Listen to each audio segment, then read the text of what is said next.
आज के लेक्चर में हम देखेंगे कि पेट्री प्लेट के ऊपर जब माइक्रोऑर्गेनिज्म ग्रो कर जाते हैं तो उनकी कल्चरल कैरेक्टरिस्टिक्स क्या होती हैं, उनका ग्रोइंग बिहेवियर या पैटर्न प्लेट के ऊपर कैसा होता है ताकि हम उन्हें आइडेंटिफाई कर सकें।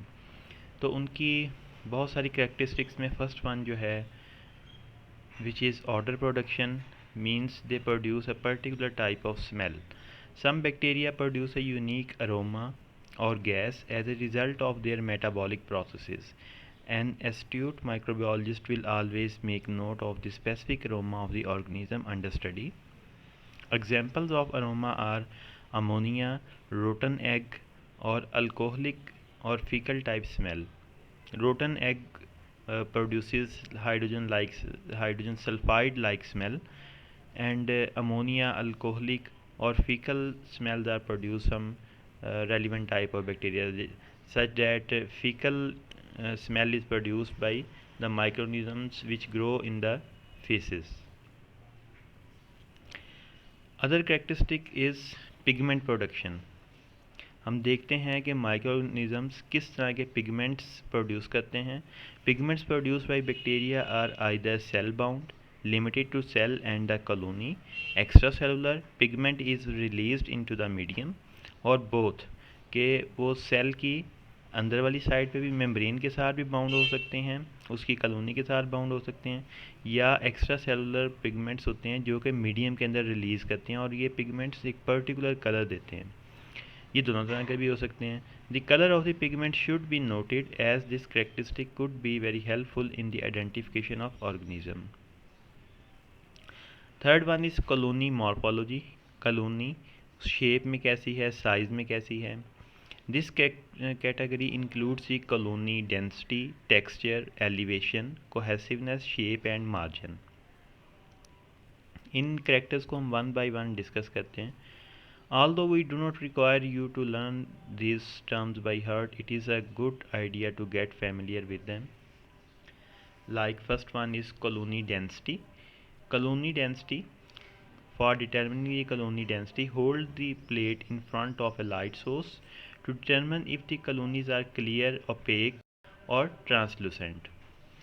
डेंसिटी से मुराद है कि वो कॉलोनी उसकी कितनी वो डेंस है, कितनी उसके अंदर माइक्रोऑर्गेनिज्म या उसकी जो है न कितनी वो डेंस टाइप है।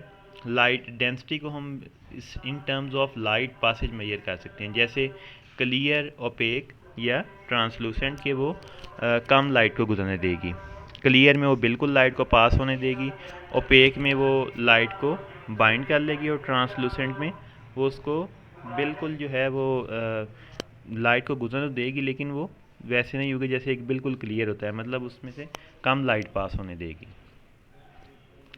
फिर कॉलोनी टेक्सचर है। This is the best observed when direct light is reflected of the colonies.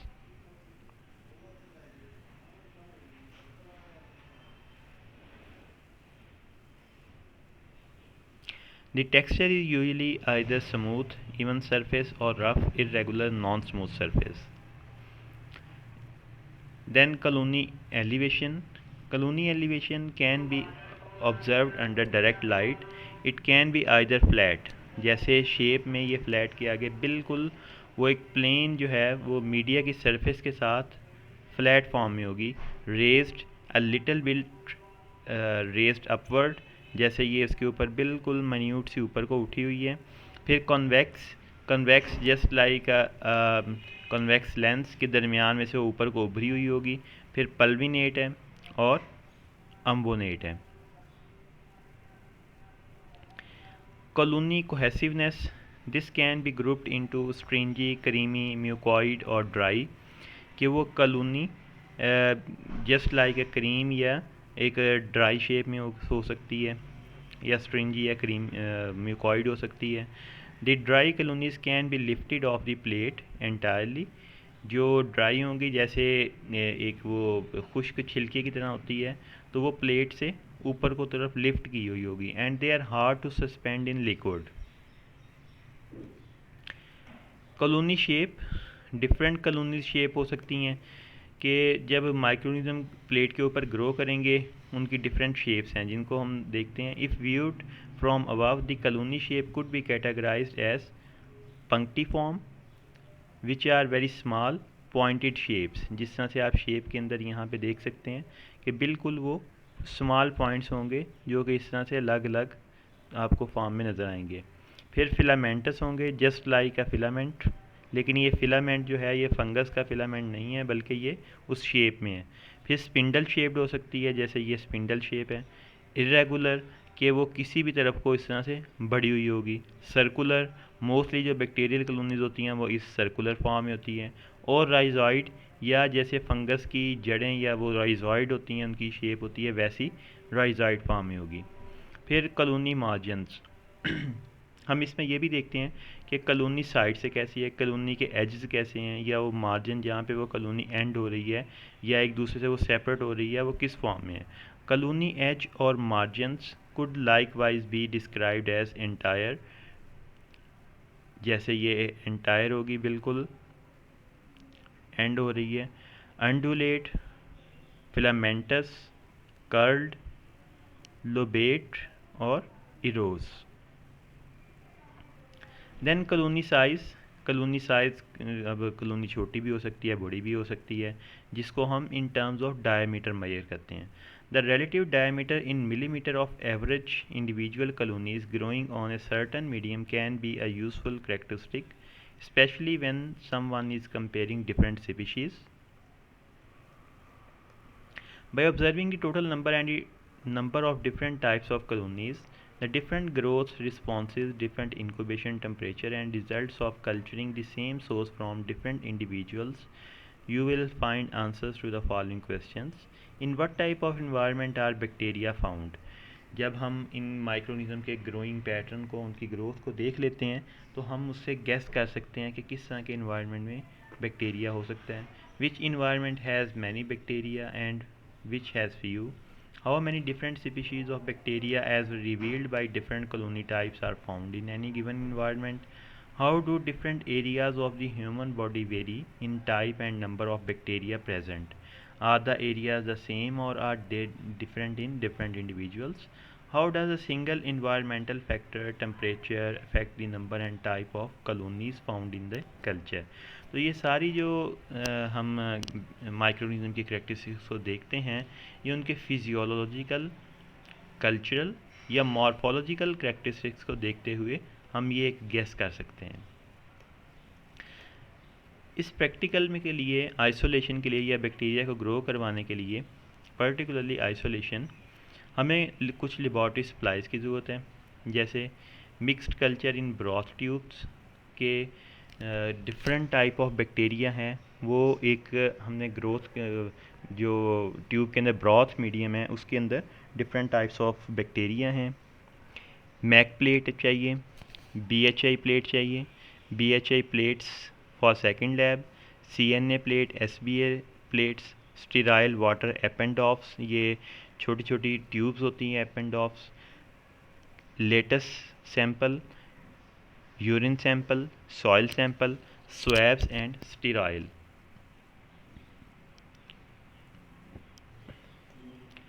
अब बैक्टीरिया को आइसोलेट करने के लिए हमारे पास कुछ पैटर्न्स होते हैं, कुछ इनॉकुलेटिंग मेथड्स होते हैं, जैसे पोर प्लेट मेथड होता है, स्ट्रीक प्लेट मेथड होता है और स्प्रेड प्लेट मेथड है। Streaking for isolation by the quadrant method, इसका जो फर्स्ट स्टेप है, obtain 1 MacConkey agar, 2 brain heart infusion and 1 Columbia nalidixic acid agar plates. Turn these culture media dishes bottom side up and label the perimeter of the dishes with your initials, date, section number and table number, temperature of incubation, type of medium and specimen। हम इसको petri plate को side से इसको label कर देते हैं। Draw 2 perpendicular lines with a marker on bottom of the plate to divide the circle into 4 quadrants, हम उसको 4 सेक्शन में डिवाइड कर देंगे। After you become proficient in speaking, you could visualize each petri dish divided into quarters instead of actually drawing lines।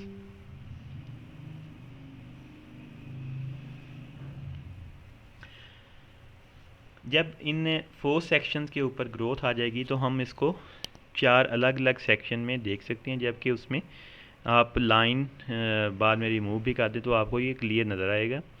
Holding an inoculating loop between your thumb and index finger, inserting the wire portion into Bunsen burner flame, heating the entire length of the wire until it is red and glowing.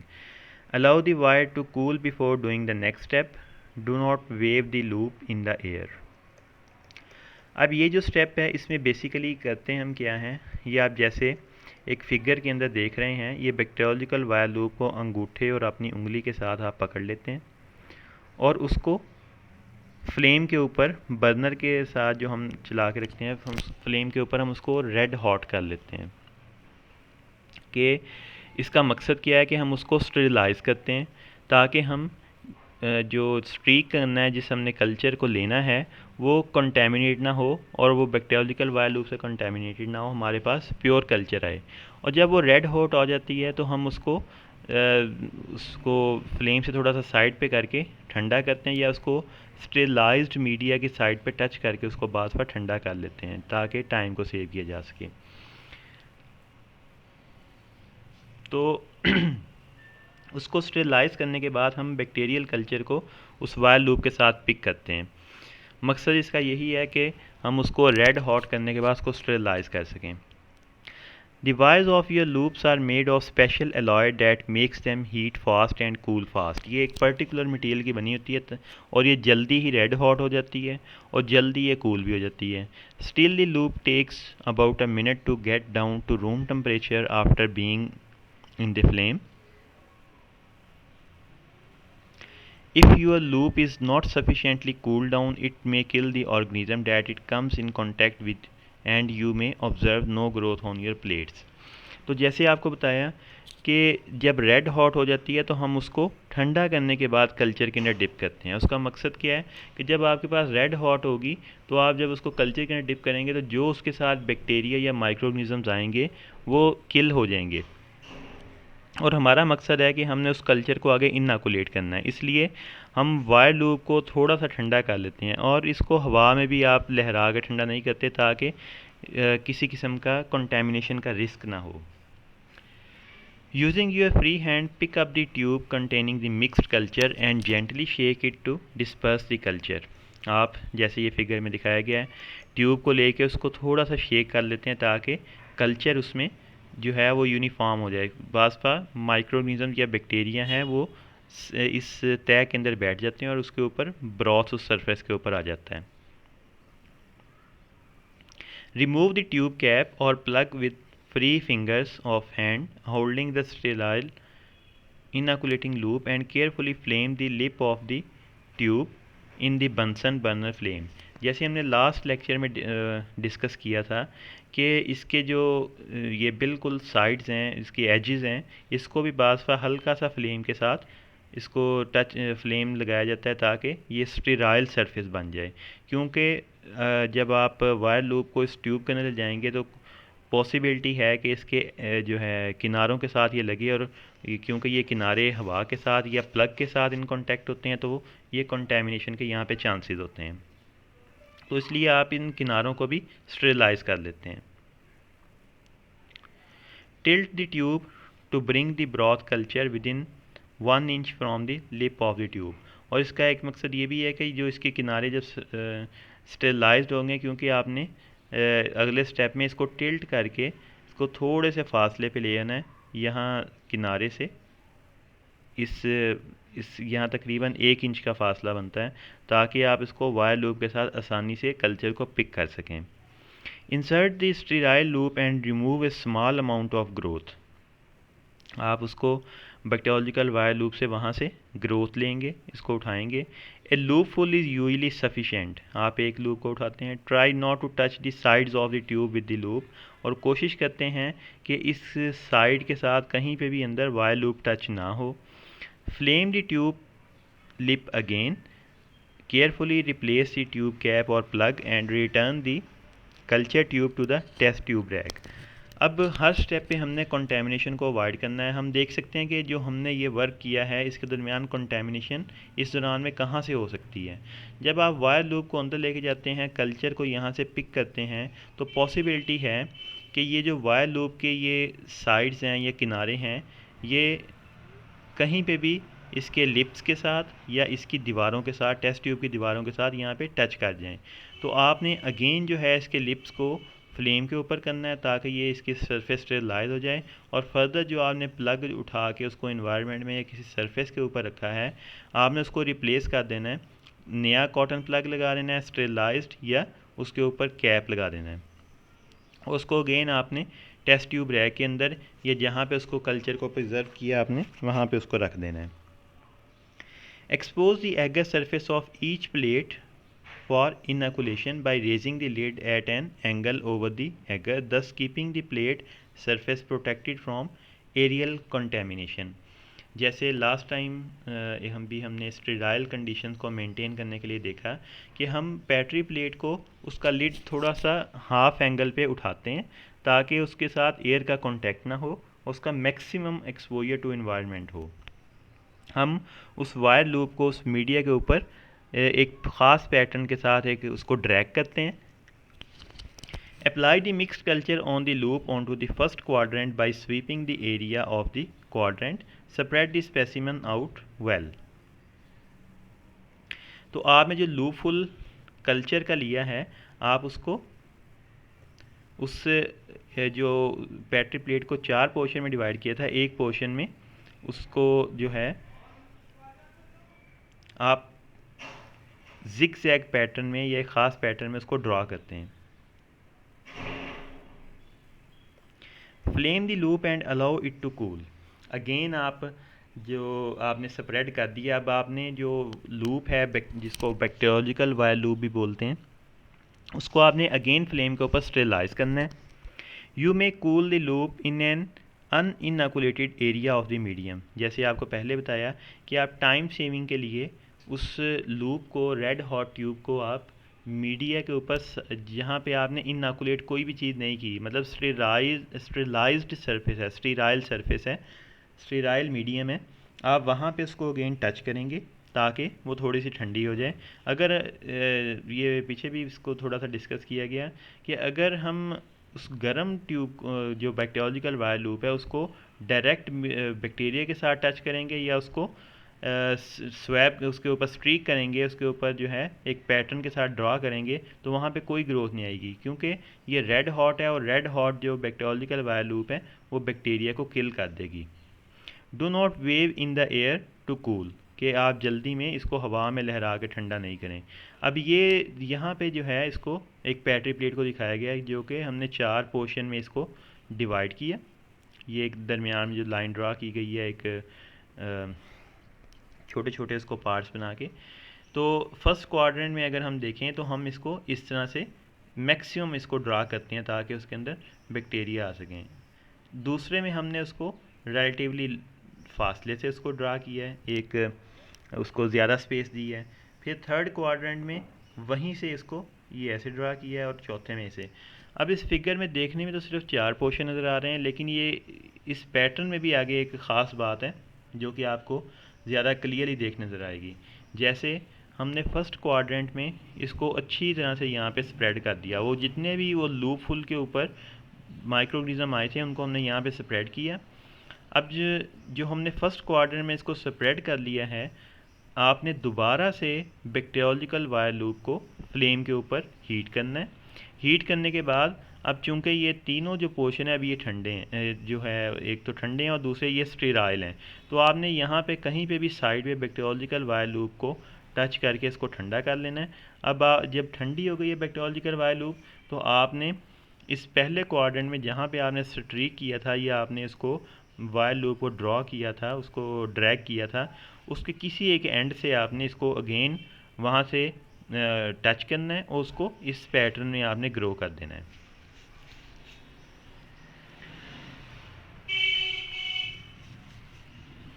जब आपके पास second quadrant में मुकम्मल हो जाए, आपने इसको सारे को यहाँ पे ड्रैग करके इस सरफेस तक लिया, यहाँ तक इस पॉइंट तक लिया, आपने अगेन बैक्टीरियोलॉजिकल वायर लूप को हीट करना है, उसको रेड हॉट करना है। जब वो स्टेरिलाइज्ड हो जाए तो आपने उसको ठंडा करना है, यहाँ पे सरफेस के साथ टच करके या थोड़ी देर उसको स्टीराइल इन्वायरमेंट में रख के उसको ठंडा करना है। और अगेन जहाँ पे आपने पॉइंट एंड किया था वहाँ से आपने इसको ड्रैग किया है और थर्ड क्वाड्रेंट में इसको जिग जैग पैटर्न में ड्रॉ कर देना है। इसी तरह से आपने जब इस पॉइंट पे आपने यहाँ तक ले आए तो अगेन आपने स्टीराइल बनाना है इसको वाइल लूप को, और ठंडा करने के बाद इसको चौथे क्वाड्रेंट में भी आपने इस तरह से ड्रॉ कर देना है। ये आपको विजुअली तो वहाँ पे ड्राइंग नज़र नहीं आएगी, या आप इसको बार बैटरी प्लेट को थोड़ा सा साइड से करें तो आपको मीडिया थोड़ा सा अंदर को जैसे निशान बने हुए ऐसा नज़र आएगा कि आपने सिर्फ उसके ऊपर ड्रॉ किया, क्योंकि माइक्रोऑर्गेनिज्म जो है वो विजुअली नज़र नहीं आएंगे। लेकिन जब आप इसको इनक्यूबेट कर देंगे तो ये आपको सारे के सारे पैटर्न कॉलोनी से भरे हुए नज़र आएंगे। नेक्स्ट इसी चीज़ को हम देखते हैं 10th पॉइंट में जिसको डिस्कस किया गया है। Now streak the inoculum from quadrant 1 into quadrant 2, use smooth non overlapping strokes, कि आपने स्मूथ वे में चलना है और वो ओवरलैप ना करें। जैसे हमने एक अगर पॉइंट से यहाँ से पिक किया तो उसको ड्रैग करते गए यहाँ तक के हम इसको ड्रैग करते एक पॉइंट तक ले आए। Utilize the entire quadrant as shown in the figure below, flame the loop when done. हमने इसको उस पूरे पैटर्न के अंदर ड्रा करना है। Let the loop cool, now streak the inoculum from quadrant 2 into quadrant 3। जैसे क्वाड्रेंट 2 से क्वाड्रेंट 3 करने के लिए जो हमने जहाँ से छोड़ा था वहाँ से एक पॉइंट लेके उसको अगेन हमने ड्रा करना है। Non overlooking strokes again, flame your loop one more time and let it cool. Now bring some inoculum from quadrant 3 into quadrant 4 in the same manner as for other previous quadrants. In this procedure, the number of times you enter back into the preceding quadrant depends on how heavily the initial growth is. If the initial inoculum comes from a plate, slant or heavy broth culture, enter the preceding quadrant only once. However, if the inoculum is obtained from food material, very light broths or any other source where you expect to have few bacteria, you may need to bring the inoculum from the previous quadrant to a new quadrant a few times. Overall कहने का मकसद यही है कि बाज़ जो आप initial जिस प्लेट से या जिस ट्यूब से आप कल्चर को लेते हैं, बाज़ उसके अंदर डेंस ग्रोथ होगी, बाज़ उसके अंदर लाइट ग्रोथ होगी। अगर आपके पास डेंस ग्रोथ है तो आपको उस जो है उस क्वाड्रेंट में बैटरी प्लेट के क्वाड्रेंट में बार बार आपको जाने की ज़रूरत नहीं है। आप एक ही दफ़ा वहाँ पे उसको पिक करेंगे, उसको वहाँ पे टच करेंगे और उसको नेक्स्ट क्वाड्रेंट में चले जाएंगे। हाउएवर बात ऐसा होता है कि आपने जो है आपके पास ग्रोथ कम है, कम डेंस है, या आपने कहीं से ऐसे है कि किसी ऐसे सोर्स से माइक्रोऑर्गेनिज्म लिया जहाँ पे उसकी फ्यू बैक्टीरिया हैं, आपको फिर एक क्वाड्रेंट से दूसरे में आप बहुत ज़्यादा बार उसको टच करके बार बार उसके ऊपर ड्रैग करते हैं ताकि आपके पास ज़्यादा से ज़्यादा ग्रोथ आ सके और आप अपने डिज़ायर्ड बैक्टीरिया को आइसोलेट कर सकें। Flame your loop and cool, again आपने फ्लेम को और जो है फ्लेम के ऊपर लूप को लेके जाना है, उसको कूल करना है। Invert the plates and incubate the plate, MAC plate and one BHI plate at 37 degrees Celsius and CNA and the other BHI plate at 30 degrees Celsius. The reason the plate is inverted is the fact that the air space between the dish lid and the agar surface is saturated with moisture. During incubation, the moisture condenses on the upper lid as droplets. As these droplets collect into the large drop, the water drips into the agar surface, causing the spread and mixing of colonies. Inversion of the plate eliminates this problem. जब आप उस plate के ऊपर pattern draw कर लेते हैं growth, अब आपने इंक्यूबेट करना है, तो अब इंक्यूबेशन के लिए हम बैटरी प्लेट्स को उल्टी फॉर्म में रखते हैं। इस पैराग्राफ में यही एक्सप्लेन किया गया है कि अगर आप उस प्लेट को सीधा रखेंगे तो इंक्यूबेशन के दौरान में मीडिया से वाटर एवेपोरेट होगा जो कि लिड के ऊपर कंडेंस फॉर्म में कंडेंस होता जाएगा। तो जब ये ज़्यादा कंडेंस वाटर हो जाएगा तो वो ड्रॉप की फॉर्म में मीडिया के ऊपर गिरेगा, जिसकी वजह से वहाँ पे कॉलोनीज आपस में मिक्स हो जाएंगी या फिर वहाँ पे जो है उनकी ग्रोथ पैटर्न को डिस्टर्ब करेगी। तो इसको अवॉइड करने के लिए आप जो है स्ट्रीकिंग के बाद प्लेट्स को उल्टा रखते हैं, ताकि जो वाटर या मॉइस्चर इकट्ठा हो वो मीडिया के वो मीडिया और लीड के दरमियान सिर्फ जो है वेपर्स की फॉर्म में इकट्ठा रहे, ना कि ड्रॉप्स बन के वो ग्रोथ के ऊपर गिरे। Plates are always incubated inverted even specially in the refrigerator. जब रेफ्रिजरेटर के अंदर भी हम रखते हैं मीडिया बना के, उस वक्त भी प्लेट्स को इन्वर्टेड फॉर्म में रखते हैं, क्योंकि वाटर कंडेंस होके वो ड्रॉपलेट्स की फॉर्म में गिरता है, मीडिया के ऊपर गिरेगा, जो कि ग्रोथ को अफेक्ट करेगा या वहाँ पे ग्रोथ प्रॉपर नहीं आएगी। Human and environmental swabs. अब स्वैब जो हैं ये कॉटन प्लग्स बेसिकली होते हैं, जो कि हम सरफेस से जो कोई माइक्रो ऑर्गेनिज्म को चेक करना है तो हम उन स्वैब्स को लेते हैं। Each table side will be assigned one environment and one human swab. The list of the specimen appropriate media to be used and the incubation temperatures are given in the table below. After you have received your assignment, take 2 BHI or 2 blood plates, which is SBA, and label properly. Aseptically remove the swab from the container unless the source itself is moist. Wet the swab as follows. Take a tube of sterile water in the left hand, open the lid, carefully insert the swab into the water and press against the wall of the tube to squeeze out excess water. The swab should be damp and not soggy.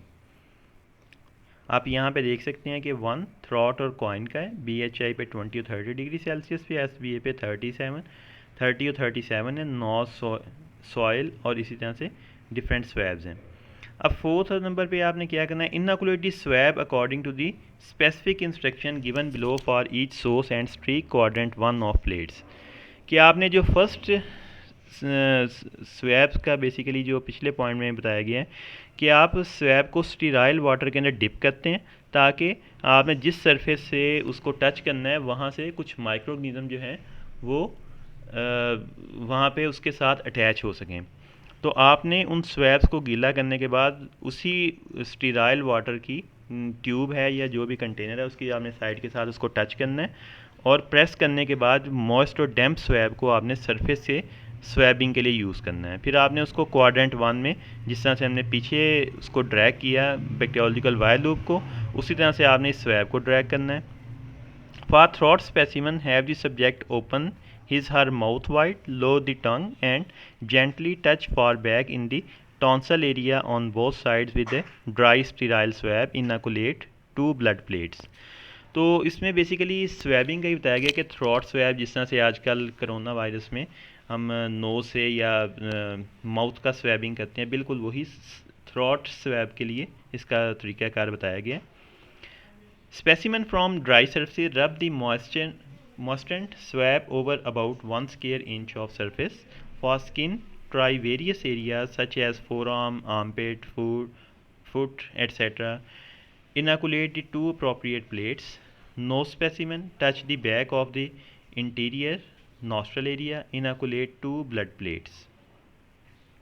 For soil specimen, pick up a sample of earth with the moistened swab, put in a test tube with about 1 ml of sterile water and agitate to break up soil particles and completely suspend the soil. Let the large particles settle down. Use a fresh dry swab to take a sample of the supernatant fluid above the settled out soil particles. Squeeze swab inside the tube and inoculate 2 BHI plates. For urine sample, moisten a dry swab with samples. Squeeze out extra liquid and inoculate 2 blood plates. Finish pricking other quadrants with the loop as instructed before, as we had drawn 4 quadrants in a Petri plate. Label and invert all plates and place in incubation racks. The instructor will place racks in the incubators. तो इस overall में अगर हम इसको summarise करें अभी तक, तो हमने देखा कि बैक्टीरियोलॉजिकल वायर लूप के साथ हम स्ट्रीकिंग कैसे कर सकते हैं, या अगर आप स्वैबिंग कर रहे हैं आप डिफरेंट सरफेस से, लाइक एनी टेबल सरफेस या थ्रॉट से या नोज से या किसी भी ऐसी सरफेस से आप सैंपल ले रहे हैं, तो आपने उसको भी एक तो उसका आपने सैंपल कैसे लेना है, उसको स्वैब कैसे करना है, और दूसरा आपने उसके ऊपर ड्रैग कैसे करना है उसका, फिर बाद में आपने ग्रोथ पैटर्न देखना है। इनक्यूबेशन के लिए आप उसको डिफरेंट इनक्यूबेशन टेम्परेचर, जैसे कि पीछे एक टेबल में शो किया गया था, हम उसको डिफरेंट इनक्यूबेशन टेम्परेचर पे रखते हैं ताकि हम देखें कि डिफरेंट टाइप ऑफ बैक्टीरिया या माइक्रोऑर्गेनिज्म है वो किस टेम्परेचर पे ग्रो करते हैं, अपना ग्रोइंग पैटर्न शो करते हैं।